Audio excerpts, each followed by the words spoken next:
வந்து நின்றது. பசுமை நிறைந்த வயல்வெளி ஒன்று, பல வகை உயிரினம் வாழ்ந்ததே. அவைகள் வாழ்வில் ஆயிரம் கதைகள் ஆக்கி மகிழ்பவர் நாங்களே.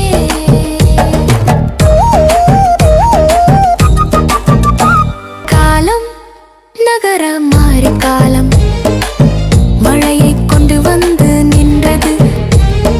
மழையில் இரையே கிடைக்காதெனவே வெட்டு கிளியோ அழுது திரிந்தது. எறும்பினிடம் இருந்து கொஞ்ச உணவு கேட்டு நின்றது.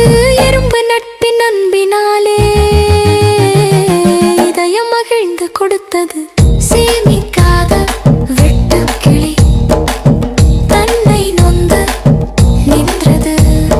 சேமிப்பென்பது எல்லோருக்கும் தேவை என்றே கூறுவோம்.